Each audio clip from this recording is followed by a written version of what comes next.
Move your career further, faster in just 2 days with a Harvard Professional and Executive Development Program. Advance your leadership skills, craft smarter business strategies, build your network, and transform how you work and think to keep your career moving forward. You'll earn a certificate and can add Harvard to your resume with Harvard Professional and Executive Development.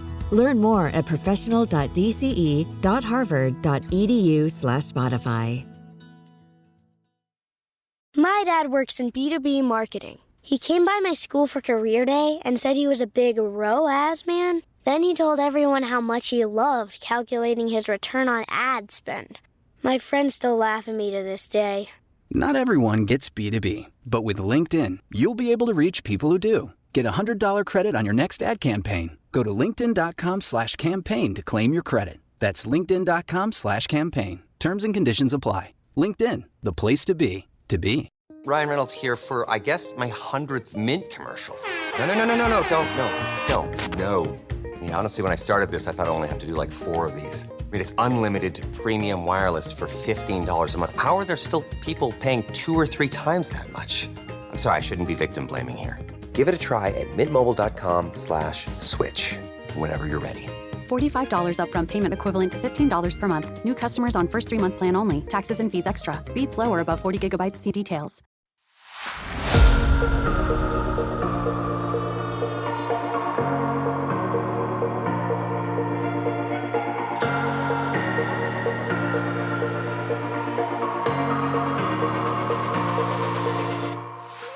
Intro to Thursday.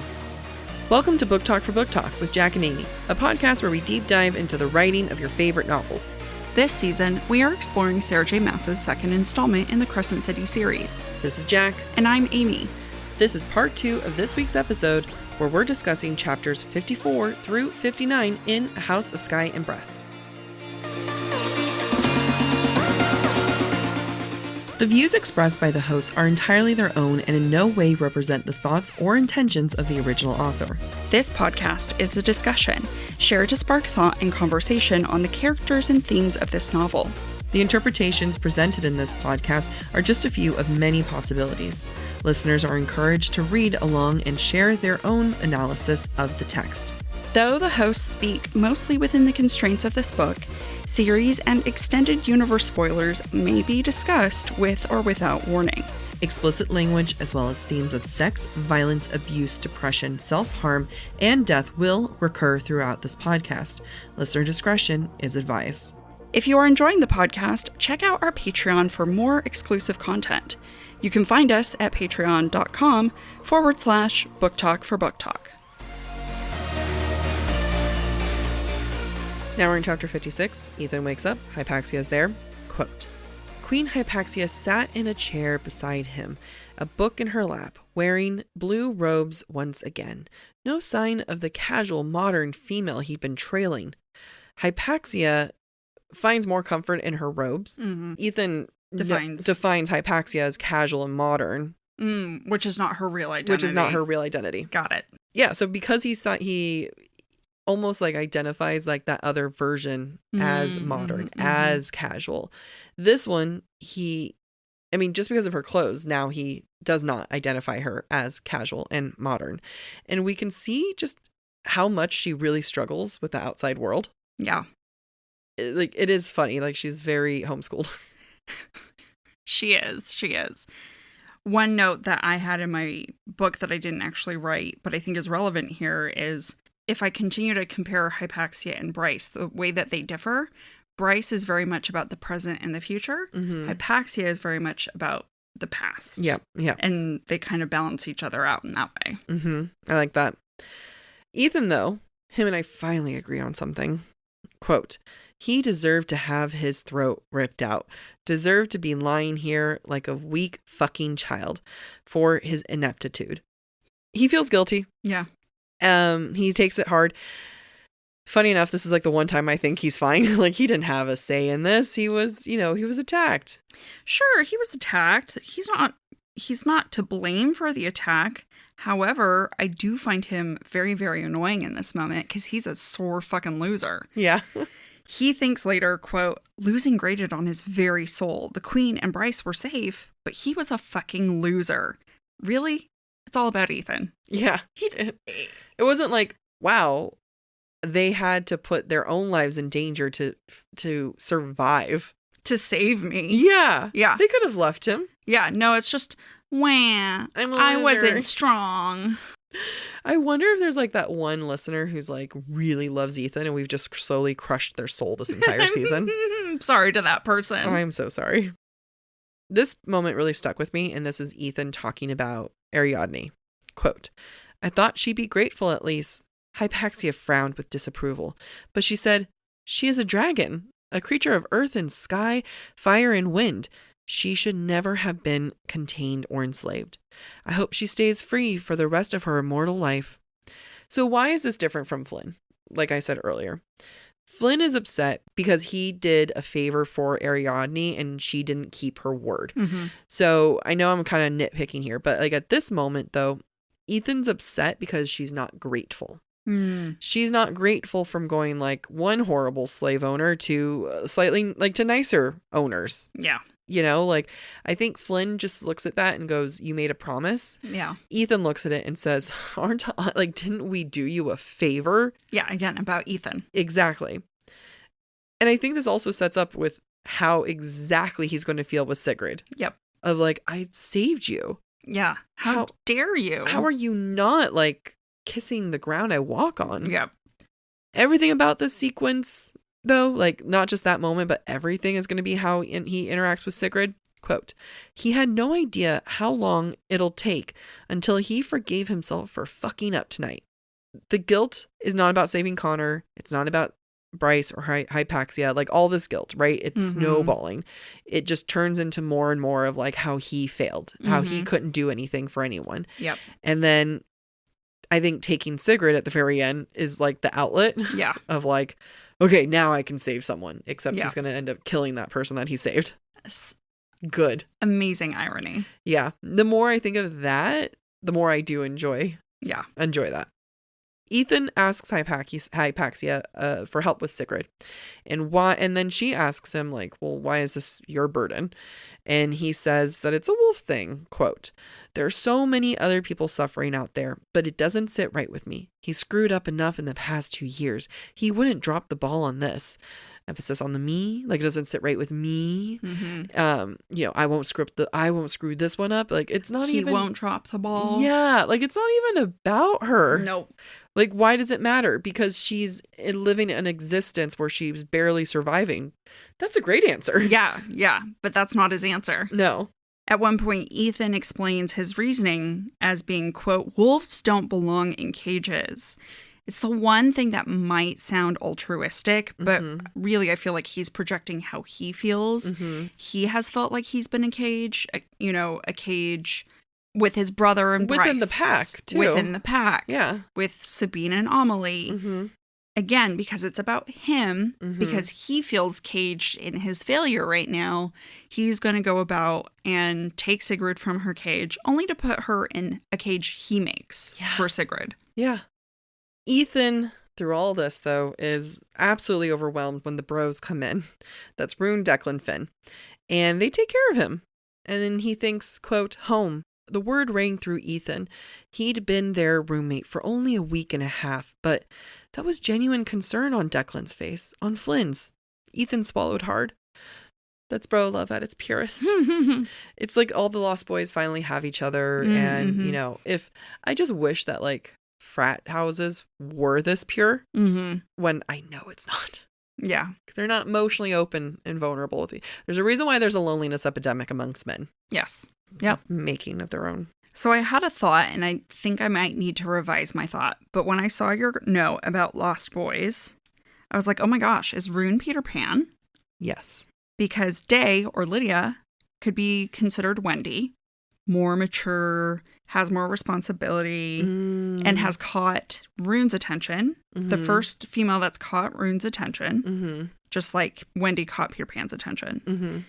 Now, Rune is trying to mature, trying to reject his Lost Boy ways to be with Day, but when he realizes that Day, aka Wendy, there are parts of her that he doesn't like, he retreats and forgets, which is a big, if you go and research Peter Pan, one of the aspects about him is that he's very forgetful, and that's why he can never learn and grow up. Mm-hmm.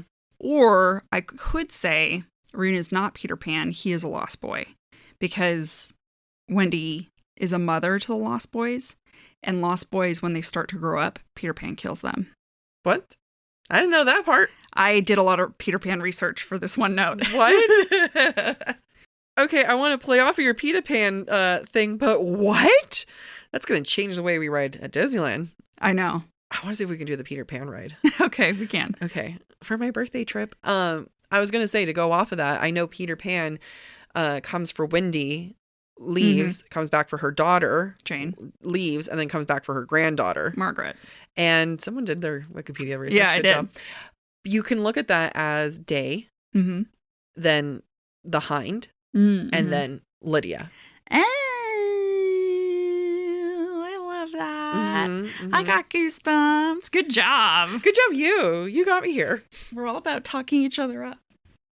There's Being just two of us. Type women. There's just two of us here. Just explaining for the listener. Like everyone else in the book, Ithan included, he sees himself within Hypaxia. So everyone sees themselves everywhere, but that's what we all do anyway. Yeah. He heard that she's in love with someone and the fact that she's sacrificing that love for duty. And he thinks, fuck, he knew how that felt. He blocked out Bryce's face in his mind. That's not the same thing. That is not the same thing. Also, Hypaxia was still willing. It was Celestina who said no. Yeah. Like, bro, no. Ithan makes himself out to be this noble, oh my God, altruistic male. He really does. It's really narcissism. Some of these men, I tell you. Bryce and Rune have a mental conversation, and I think it helps more than Bryce even realizes. Bryce asks, quote, how do you feel about it? Why would the fuck would it make any difference what I feel? Because now you have to share the crown. I'm glad I can share it with you. Selfishly, pathetically glad, Bryce. Rune shows like how little he cares about the crown to Bryce. And I think that irreverence, coming back to that word again, his irreverence to the crown is what will help Bryce too. Of like, you know, here she is. She's now a princess. Everything is fucked. Everything is not the way she imagined. Wait a minute. Here's my brother. He's been a prince his whole life. Yeah, there's things he may not like, but like he's fine. Yeah. Well, I think it's also, you know, Bryce cares so much about how Rune feels. Rune was the chosen one. Rune was the starborn prince. Rune was the one from which she hid her power so that he could enjoy his life and his status. Yep. Little did she understand he hated his life and he hated his status, right? And that truth is starting to come out, which means when Bryce has to lean into her title, lean into her status for the greater good, it's no longer uncomfortable because she doesn't have to protect Rune from that. Yeah, absolutely. Still, though, Bryce is different than Rune. As we said, Rune is more of the laissez-faire. Compliant. Yeah. He's the compliant prince. Bryce, on the other hand, quote, if dear old dad wants a princess, she said, looking more like their father than he'd ever witness, then he'll get one. Bryce is channeling the Autumn King, which is great because she's channeling the Autumn King to fight the Autumn King. Yeah, give him a taste of his own medicine. Yeah. I also love that this is the only time Bryce really calls the Autumn King dad, and it's mocking him and his role in her life, and that's all I got. Do we know if she calls Randall dad? I think she does. Yeah. As someone who had their dad, that's the one who died, and who has the bio father, I will feel like referencing the power of title, the power of dad. Yeah. Father. I'm just saying. There's something very clinical about father or mother. Yeah, but like saying dad, like I'm your daughter, you're my dad, like so dear old dad. Yeah. It's very like you just made something that was so impersonal, personal, and threatening. Yep. Therian and Hypaxia, turns out they're friends. It's one of my favorite friendships. Oh, really? Yeah. Okay. Yeah, I really like their friendship. And we go over to Hypaxia's apartment. We see that she has a, little area with Chthona.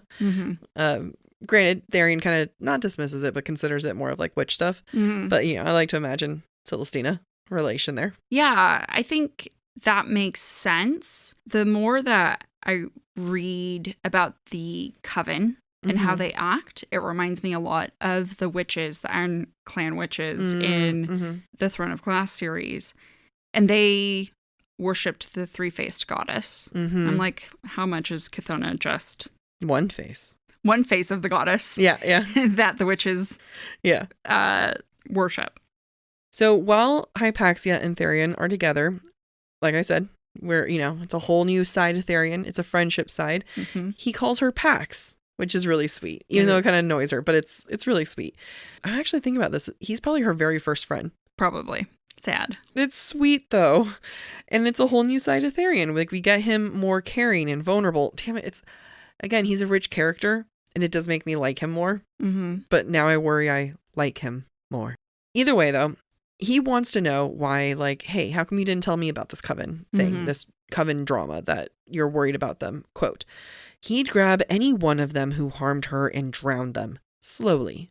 She searched his face, and he let her. What could you have done? Well, that stung, especially because she was right. Therion isn't defensive about this.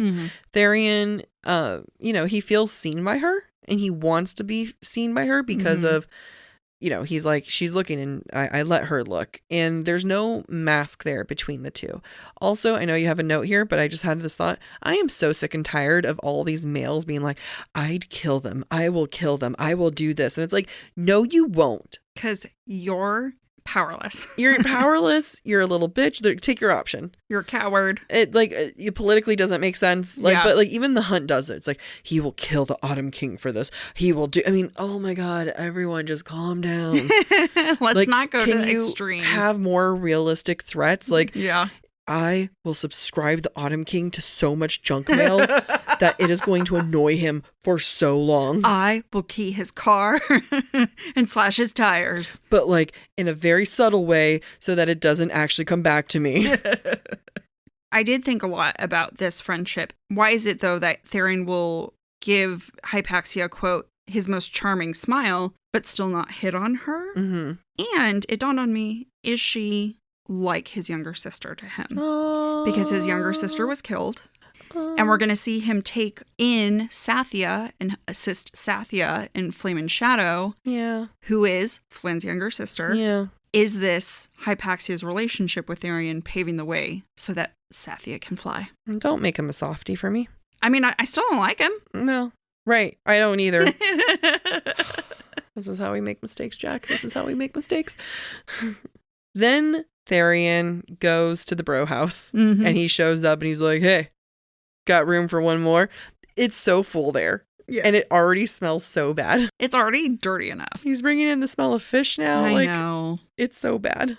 But before that, Asham has to remind us that Therion has fins. Quote, he still had one more task tonight. First, though, he needed a dip in the Istros to make sure his fins stayed intact. This is only the second time that this has come up in this book. Yeah. The first one was very dramatic, him racing to the airlock so that he could fill it with water. And that's important setup for the third moment, which is his last scene in Sky and Breath. Love it. So now we're in chapter 57, and we're alone with Hunt and Bryce finally breaks down. Quote, I can't fucking handle this. She lifted her head, dread and panic flooding her expression. He owns me. I'm chattel to him. I'm a commodity. Either I belong to him or I belong to Cormac. He can do whatever he wants, and no amount of bravado from me can stop it. Bryce's strongest tool is her bravado. Her number one thing that she can do is she's the master of bullshit, right? Yeah. That's her whole brand. And she values her mind as much as anything else. And now, the Autumn King's trapped her for now. Yeah, for now. It is interesting that she acknowledges her own bravado here. Because that kind of speaks to what we saw from her. Yeah, in the previous. At the witches' consulate. In retaliation to the reality, though, Hunt, quote, kissed her cheek, her temple, her neck, which to me felt like not only calming Bryce, but claiming Bryce, and that's in direct retaliation to this idea that the Autumn King owns her. Yeah. What matters to Hunt, though, is that they're a team, and that gives Hunt stability despite the situation. He doesn't fly off the handle like Bryce thought he would. Quote, we'll fight him on this. You want a normal life? A life with me? We'll make it happen. You're not alone. We'll fight him together. Now, this is tragic for multiple reasons in my mind. One, they're going to get separated at the end of this book, and they're going to fight alone for a while. And two, a life with Hunt, I would say, is not normal, because he's not normal. No. Just let him live his normal crystal shop, plant shop life.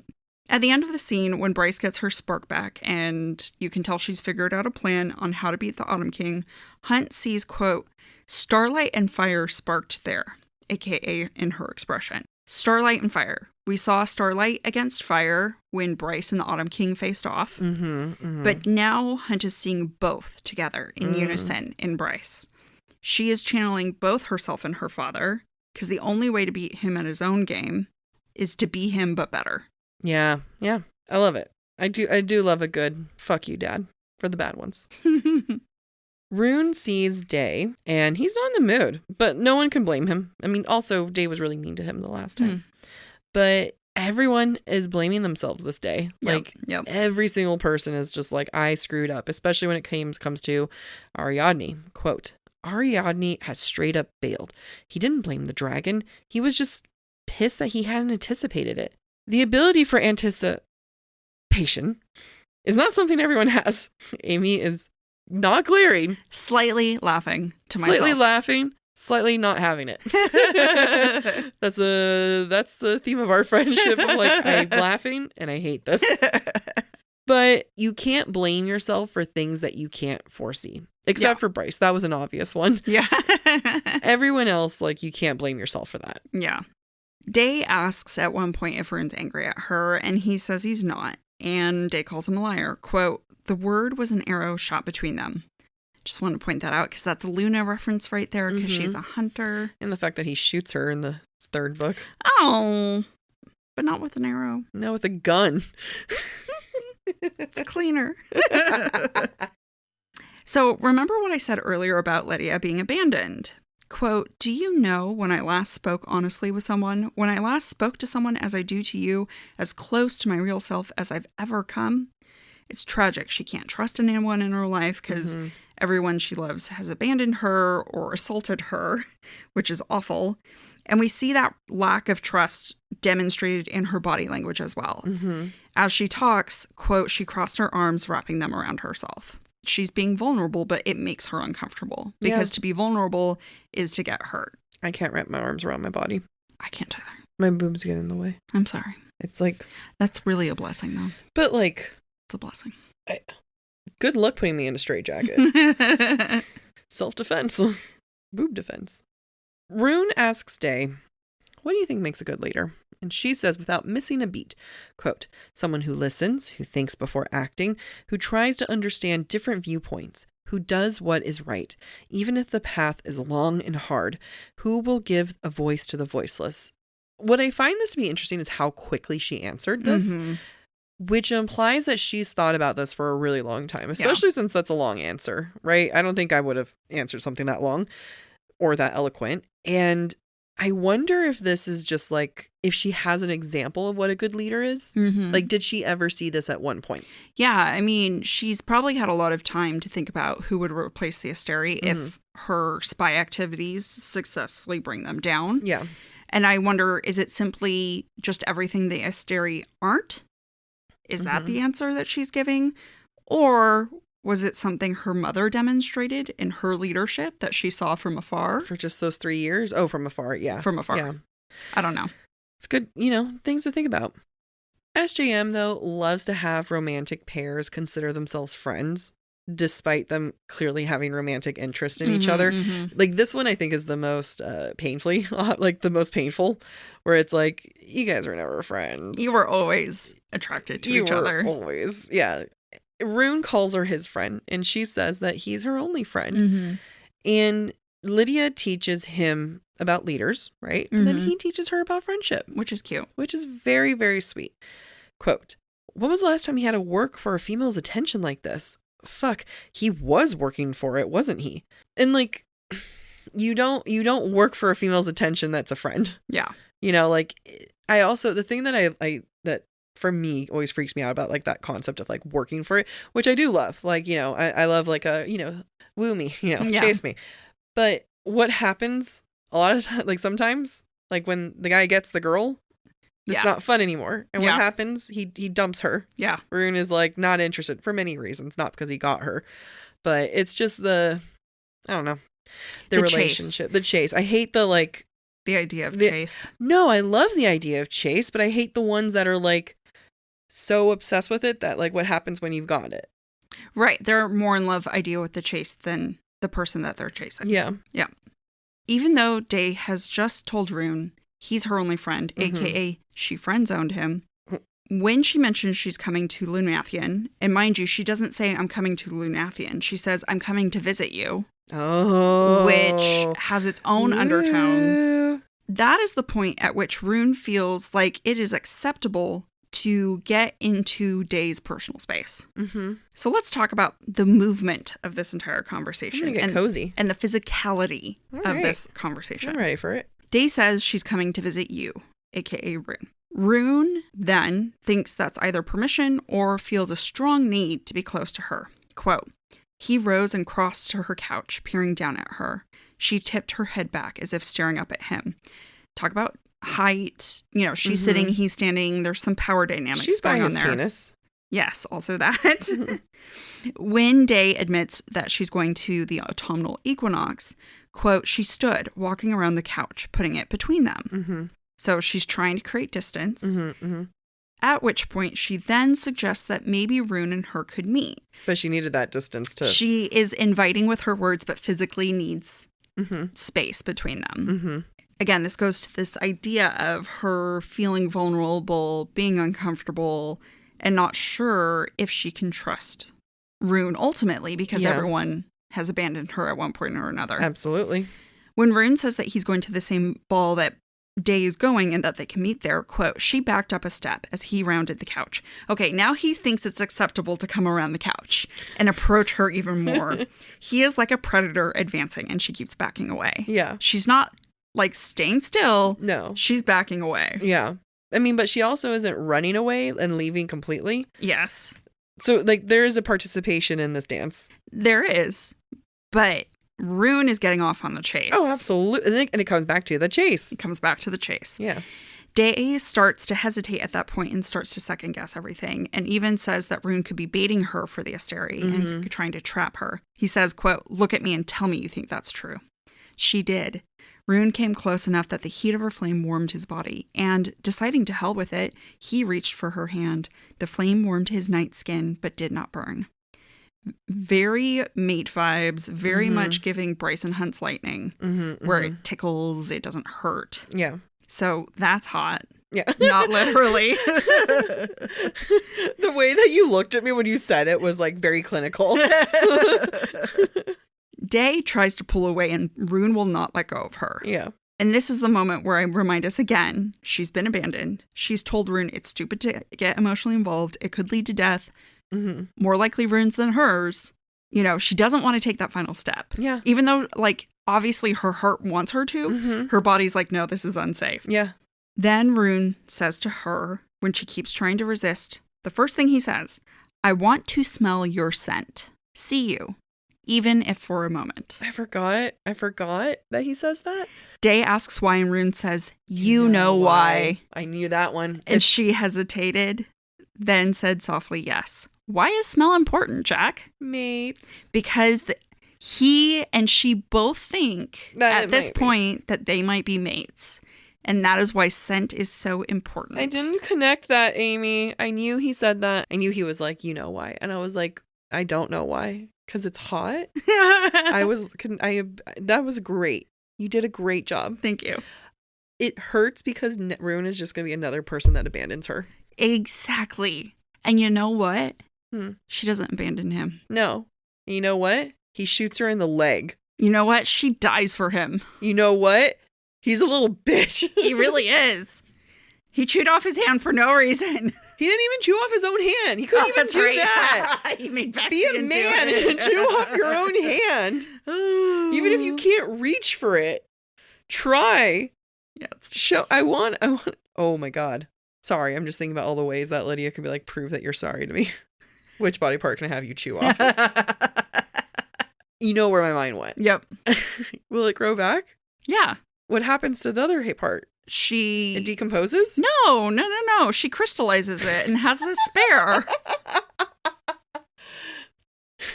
You guys were talking about hands. I don't know what perverted thoughts you guys had. Disgusting.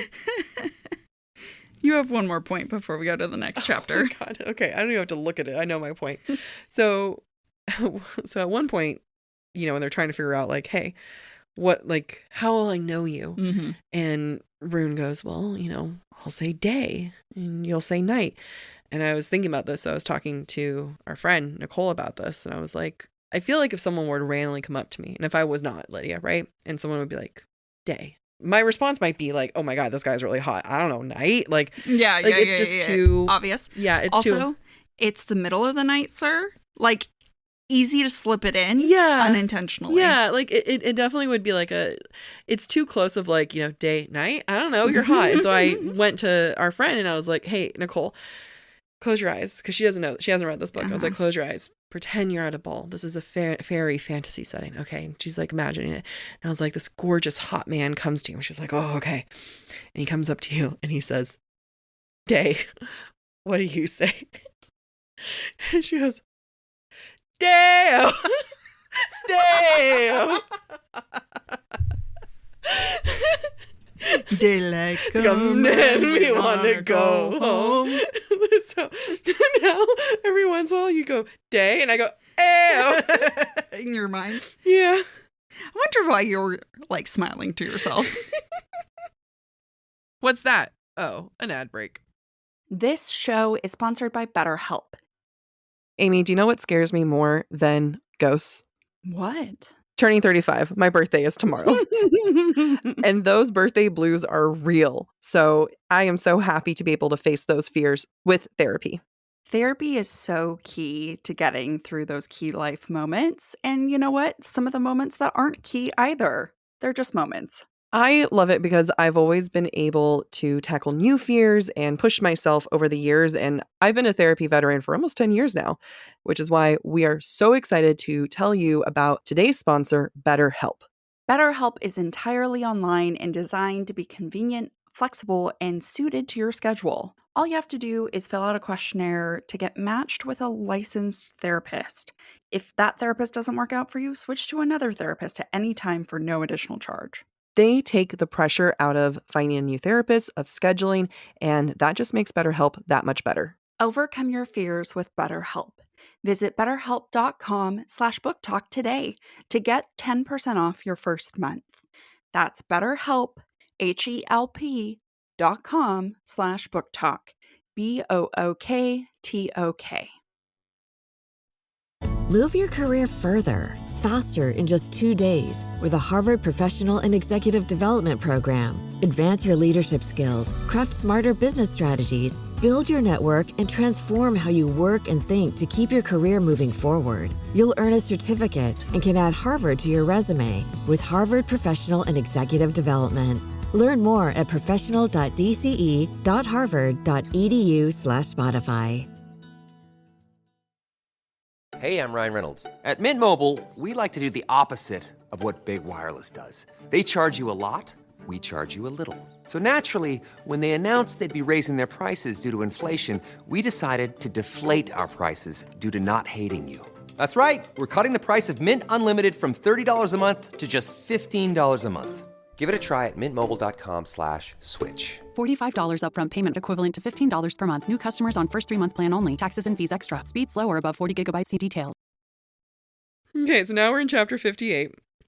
And Hunt is getting ready for the party.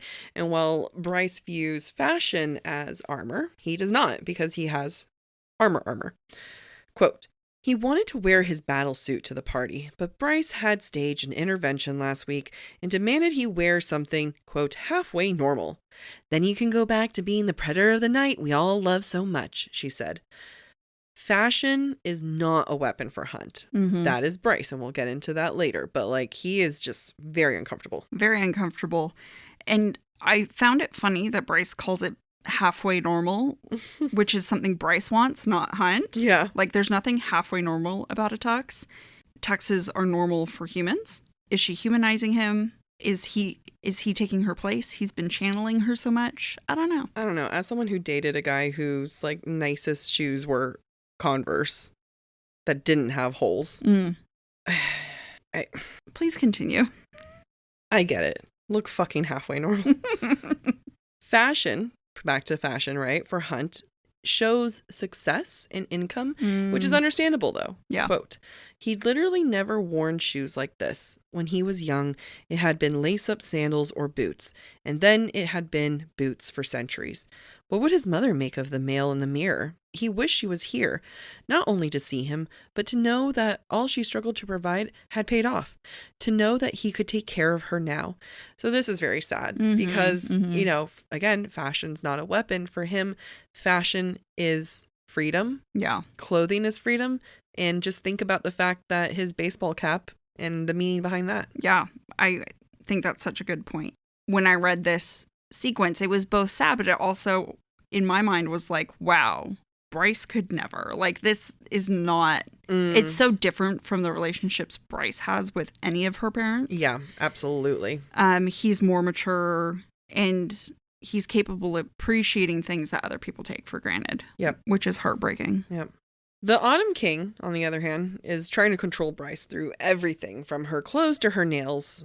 Quote, who would exit the car first? How she would exit the car. Apparently, her ankles and knees were to be forever glued together in public. And lastly, most outrageously, what and how she was allowed to eat. Nothing. That was the short answer. It's controlling the image and behavior, but most importantly, it's controlling her food, because what's controlling food? It's controlling her weight. Yeah. That's what it also comes down to. And again, this is more like treating her like an animal. Yep. Hunt does what he can to make Bryce feel better despite the situation. Quote, Bryce had read the list of commandments one night after they'd fucked in the shower and had been so wound up that Hunt had gone down on her to take the edge off. He theoretically or metaphorically goes down on his knees to worship her, his princess, to show her his devotion as her knight. In this moment, sex is power, and it's really about trying to help Bryce feel like she has power. Yeah. Because the Autumn King has taken away all of it. Yep. Now let's get into Bryce's battle armor. Quote, the sparkling black dress hugged every luscious curve. Remember I told you about luscious? The plunging neckline stopped below her breasts, framing the star between them, drawing the eye to the remarkable scar. The weapon in this case is the scar. That is the weapon. She's showing everyone and reminding them of how powerful she is. She's like, hey, remember this? Yeah. I'm Starborn. I saved the city. Yeah. Also remember, though, that the dress was picked by the Autumn King. So the Autumn King is showing off the scar on Bryce's chest. And it's showing that he owns that power. That's what that's really about in my mind. Yeah. Bryce does what she can to disrespect that ownership and the symbol of that ownership through the tiara that the Autumn King demands that she wear. Quote, she set her tiara on her head at a jaunty angle, the little peak of solid diamond, glittering as if lit by starlight. Hunt straightened it for her. Metaphor, going back to something Jac said earlier, Hunt is always there to help right Bryce, to help support her in her princessness and her responsibility, and it's really a very sweet moment. He's like, well, if I have to look halfway normal, so do you. Yeah, exactly. At the party, Rune shows up with Hypaxia, and he's looking for Day, because he's a bad date. It's nothing to analyze. It's just funny. Like, the entire time, he's like, where is she? Where's Day? Who could it be? I'm wondering. And we do get a little note that Therion's there with the princess. I don't have anything to go into that just yet. River Queen's daughter. Yeah, the River Queen's daughter, but, like, next episode. Yeah. We'll get into that. I thought this moment was also funny. Quote, Rune had already warned his cousin, Cormac, to stay away from the female, Lydia, no matter how his blood might howl for vengeance. It's ironic because Rune is not only going to interact with Lydia because of Hypaxia, he is ultimately looking for her. Yeah. Everyone wants a little piece of Lydia right now. Yep, it's so true. Bryce plays an Uno reverse card, though, on the Autumn King. And so everyone's arriving. Her and Cormac arrive together with Hunt right behind them. And I'm sure everyone's like, I can smell what's going on here. How scandalous that like she's bringing her, side piece here. And it's there in this moment that Bryce announces to everyone that Hunt is her mate. Quote, she'd played along with the rules so far to reach this point, a public declaration that she was with Hunt, that Hunt was a prince of the Fae. And Rune doesn't compare her to the Autumn King at this moment. Like, I think he's like, she just bested dear old dad. Yeah. This is Autumn King, the Autumn King. And this is like when Bryce is the most her. And that's when she's not resembling her father. Yeah. And, good for her. Yeah, good for her. We also have this other really sweet moment where Rune and Bryce are just kind of like, talking after everything goes down. And he says, quote, I'm really glad you're my sister, Rune said. Bryce smiled so broadly it showed all of her teeth. Rune shook off his shock. In another world, they aren't related. Well, let's remember, this is so different from early Earth and Blood, where they could not communicate. It's sweet. Like, I know I keep making all these like jokes, but because I'm a tortured human who read too much dark romance. Not related, but like them being not related, ideally in this situation. Either way, though, I do recognize that it is very sweet to have these siblings who did not have a relationship, who did have a relationship, lost that relationship, and kind of like really fought to come back to that. Yeah. I recognize it, guys. I'm here. I'm human. It is really sweet, but it also juxtaposes the interaction Lydia and Hypaxia are going to have because they, like Rune and Bryce, grew up differently, separate, don't have a relationship the way that Rune and Bryce didn't have a relationship before. Another cute moment, Rune tells Hunt, sweet tux. He added, just to be a dick, your highness. We always love the playfulness between these three. And in my mind, like, you know what? They could be the best throuple on the planet if there were no genes involved. If there were no genes, and literally no genes. I also said to myself, I wonder if SJM's trying to recreate the alien Dorian Kale dynamic that you kind of have at the end of Kingdom of Ash when they're all reunited. I like that, though, where it is like what's it like to have like two guys and a girl, but like best friends. Truly best friends. Yeah. No, yeah, that's cute. Thanks. One thing Rune says to Hunt to make Hunt feel better, which is more irony for us, quote, first rule of being a prince, Rune said, grinning, rebel where you can. As in the entire structure of our existence. Tattoos, piercings, and take down the Asteri. Yeah, rebel where you can. We then move into chapter 59, and Bryce reflects on her successful plot that has allowed her to get a one-up on her father. Despite knowing that there will be consequences eventually, she does bask in it for now. But she also reminds herself to be grateful. Quote, she knew Hunt had as little interest in being a prince as she did in being a princess. But he'd done it for her, for them. This is a moment where I want to say to Bryce, he's all in. Yeah. Like, he's proven himself. Yeah. Her seeing that and then forgetting it in Flame and Shadow is kind of painful. Later, Bryce calls Hunt your highness to be funny and to, like, break some tension. And he then, quote, chuckled and leaned to whisper in her ear, I thought you only called me that in bed, Quinlan. She did. You are my fucking prince, she panted last night as he drove his cock up into her. My note, foreshadowing Bryce will embrace their titles and their duty to help Midgard. We just want to read the dirty scenes. I just wanted to read the dirty scene.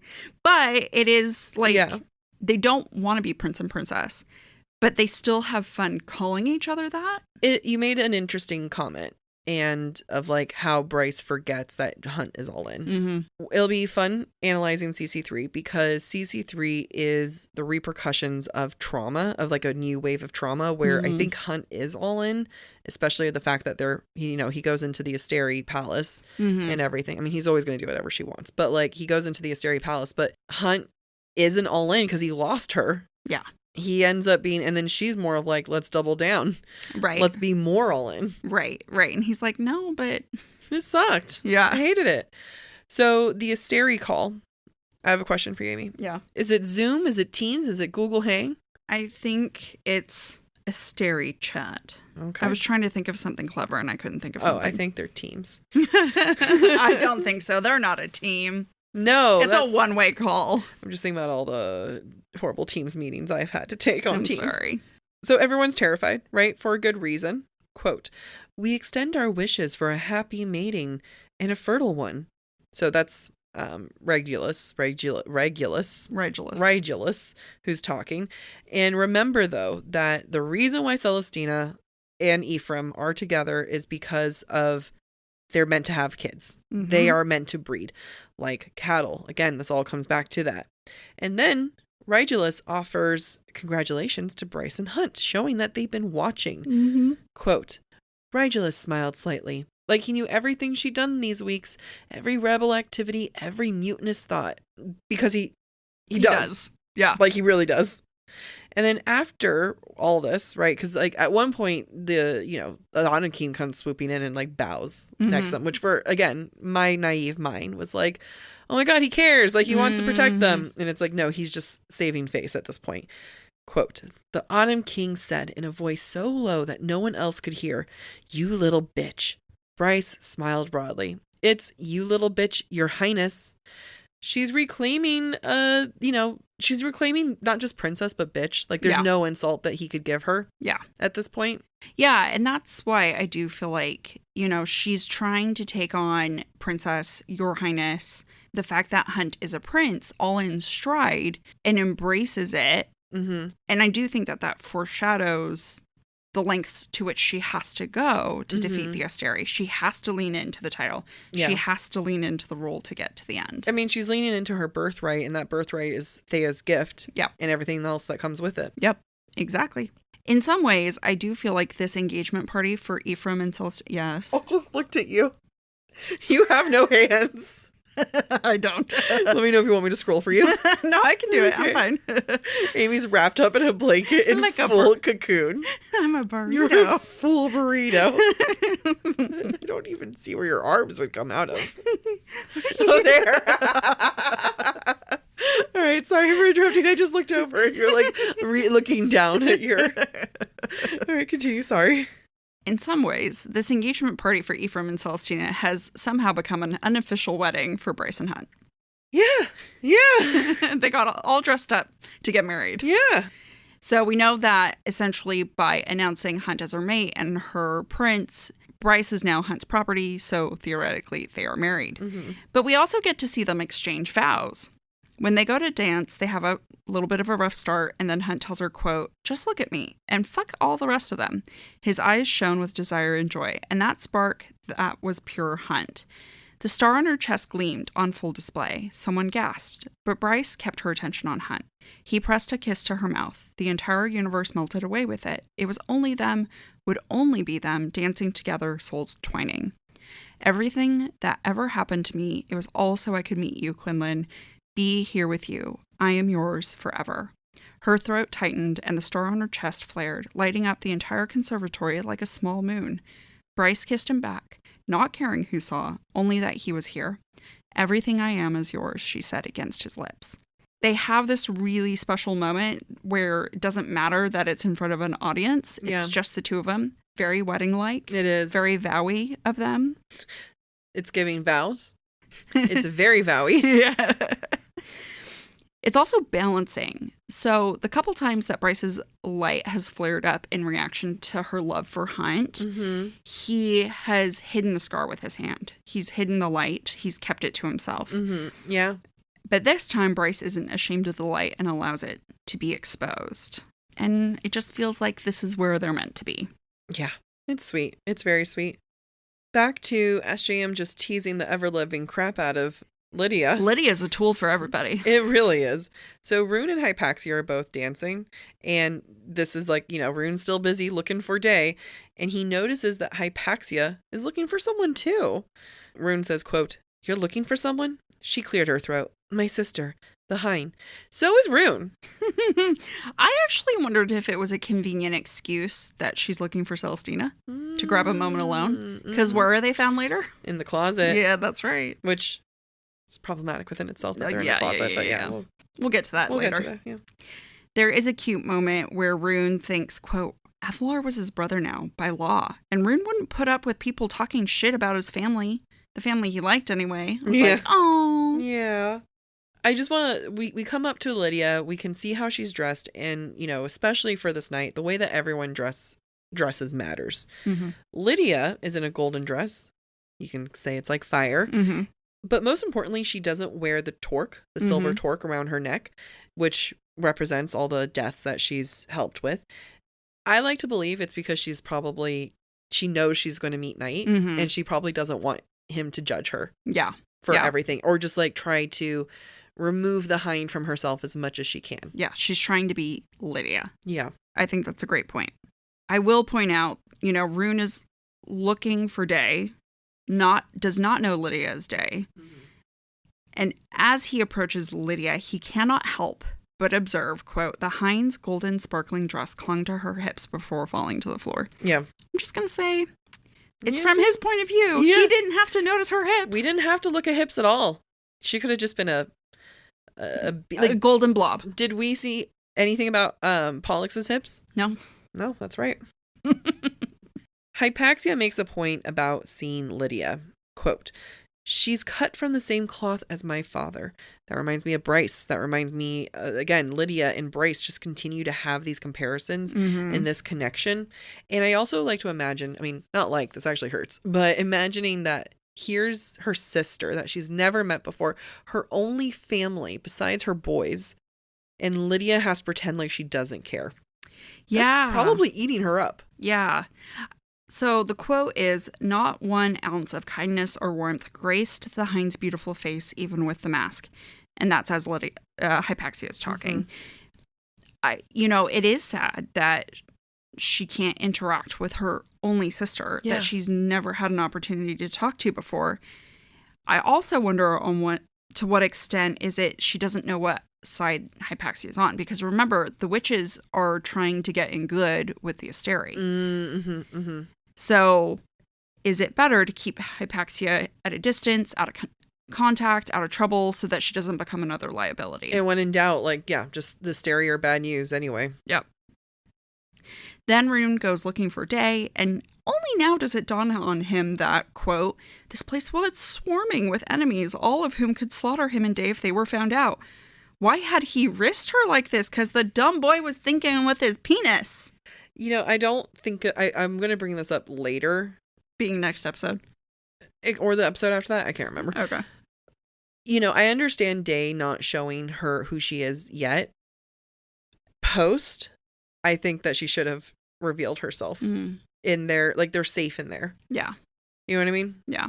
But it's the way... But then he sees the harpy. It ends there. Yeah. And the way he reacts. But I'd be like, look, I'm prettier. I don't know. Let's get into some breadcrumbs. In chapter 54, the Autumn King describes the Avalon, quote, even the Asteri cannot pierce its mists without permission. So old is the magic that guards it. I'm going to say 15,000 years old. We're looking forward to finding what it protects in the Autumn King's ultimate downfall. And in chapter 56, Hypaxia, quote, laughed softly, the sound like silver bells. Earlier in Sky and Breath, Rune observed Daybright's laugh sounding like clear bells, tying the two together, but not exactly alike. Also in chapter 56, from Therian's point of view, quote, he would only go back to the Blue Court to keep up appearances, and he'd pretend Emile Renast was still on the loose for as long as he could.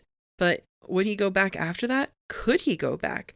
Maybe he'd get in touch with the Ocean Queen's people and beg for asylum. It's foreshadowing Therian's final action in Sky and Breath, as well as the future interactions in Flame and Shadow.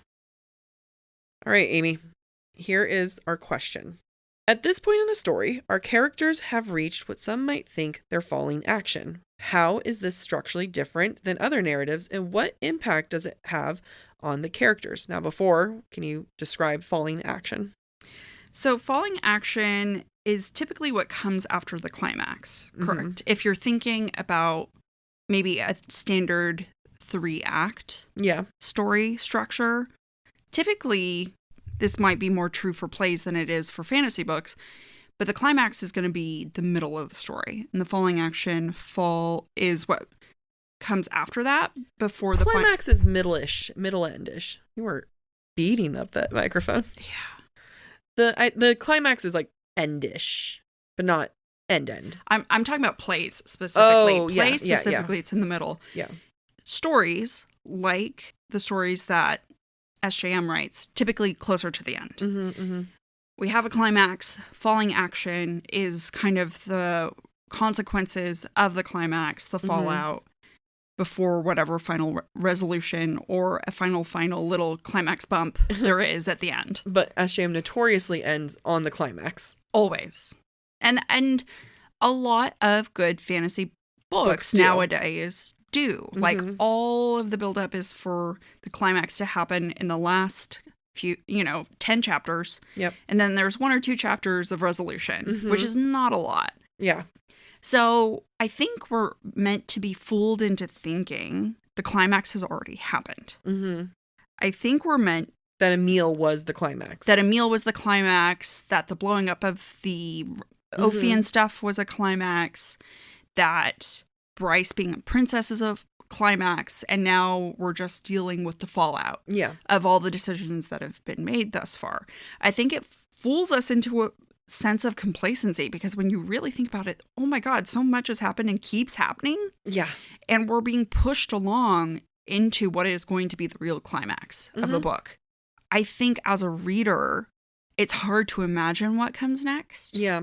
And I think SJM does that on purpose to make us believe we're near the end of the story and fool us into thinking nothing crazier can happen. Yeah. Like winding up in Prythian. So I'm going to tackle the other half of that question. How does this impact the characters? And I think what's hard about this is that you have to start up the next book dealing with the fallout. Yeah. And we haven't made that connection to the characters. Yeah. So think about the fact that we were even mentioned in this episode, Hunt right now is all in with Bryce. Mm-hmm. In the next book, he is not all in. Yeah. But we don't get an opportunity to see that he's fundamentally shifted. I mean, we should be able to assume he's kidnapped, Bryce is gone, and he's now, being tortured. Yeah. But I think what's hard, and, books are put out with time in between, especially this one. It's hard when you're kind of expecting your readers to like continue reading it. You know what I mean? Like Streamline, when you think about Sky and Breath and then Flame and Shadow, I can start to see how it really makes sense. Yeah. But it's almost like you needed the last 2 chapters the first 2 chapters of Flame and Shadow in the ending of Sky and Breath. And that's how typically books would go. Yeah. But SJM is notorious for the last 25 pages, everything's going tits up. And I don't think it impacts the characters. I think it impacts the reading experience if someone doesn't read it as Streamline. Yeah. As they probably should. Right. I mean, we saw this in Mist and Fury to Wings and Ruin as well. What I think we have to think of these books as, there isn't just 3 acts within the book. The series itself is split into 3 acts. Yeah. And when you think of it that way, and mind you, SJM set it up to be that way. There's a reason why the first 4 levels of hell are parts in book 1, and the other 3 are parts of book 2. Yeah. Like, it's supposed to connect them. It's supposed to be a through line. I feel like Sky and Breath is the act 2, the climax of the play that she's ultimately built across all 3 books. Yeah. Yeah. Which makes it really difficult to treat it like a book within its own right. Right. To treat it like a book, to allow it to feel cohesive without having both Act 1 and Act 3 ready to be consumed. Absolutely. Because then Flame and Shadow starts with the falling action. Yeah. And now but then we work up to another climax. Yeah. And then and we still don't get the falling action. I will say, I don't want to say SJM invented this, last 25%. That is not at all. But I will say she set the trend for this romantasy genre. And you do see that a lot more with these romantasy books where everything happens at the very end. I would like a little bit of old-fashioned variety. Yeah. Of okay, give me several chapters of it. Just imagine Sky and Breath if we had started it with Bryce actually being locked up Mm-hmm. after being interrogated, and then ends with her being locked up. We see some of Hunt being tortured. Mm-hmm. You know what I mean? Like, Yeah. that might have been a little, I mean, now, plot-wise, like, I know it may not be as interesting, you know, for, like, the publishers might be like, you know, let's drag it out, like, you know, Yeah. let's make it more of a climax or not climax, cliffhanger. But structurally, I wonder if that would have been more beneficial For readers. for the readers Mhm. and the characters to be able to develop naturally. Yeah. Yeah. I completely agree with you. Yeah. Yeah, I think it could have been just as much of a cliffhanger for the epilogue to have been Bryce being locked up Absolutely. in Prithian. Yeah. Because I think that would have also solved this idea of, like, you know, they're going to be teammates. Yeah, yeah. I mean, hello, my name is Resand, like, and then lock you up. Yeah. That would be huge. Yeah, yeah, because then the speculation would have been different. Yeah. It would have been about, why doesn't he trust her? The How is tone she would have going to get started. out? Yeah. It would have been completely different. Yeah. I'm just thinking about my own fantasy book that I'm going to write. But, like, you know, because it's like, I think that everyone just kind of, it's what we expect. It's what people have done. It's trends shift and change all the time. So I'm Mhm. not saying that, like, this isn't going to happen, shift again. But yeah. So hope you guys like that, listener. Because it was clarifying. It was interesting for me Yeah, I think so too. to think about that. Yeah. Yeah, it would have been so interesting for Ithan to have killed Sigrid by the end of this book, rather than at the start of the next. Yeah. Okay. Let's actually play this game. I think Therian's place I'm okay with. Mm-hmm. Like, we know that he signs up for the river with the Viper Queen. Therian's journey could have been definitely taken up a notch and started and ended with him. Maybe not. I mean, that you would be crunching a lot. Like, Yeah, I don't know. no, but I mean, I think a lot would been done if she had just been willing to introduce a few chapters. I mean, it doesn't have to be for every storybook line. It could have just Right. been for a couple of them. Yeah. But yeah, things to think about. Thank you for listening to this week's episode of Book Talk for Book Talk with Jac and Amy. We encourage you to rate and subscribe to our show on your preferred podcast listening platform. Next week, we will be exploring chapters 60 through 64 of A House of Sky and Breath. We would love to hear your thoughts based on today's conversation. You can submit your comments to our forum at booktalkforbooktalk.com for a chance to have your feedback discussed during a future mini episode or on a Patreon exclusive episode.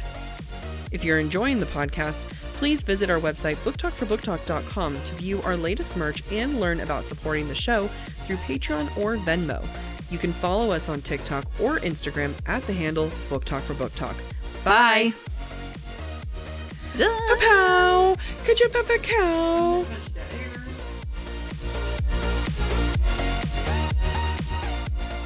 Oh, I go first. It's not often. Finally. It's not often I start a chapter anymore.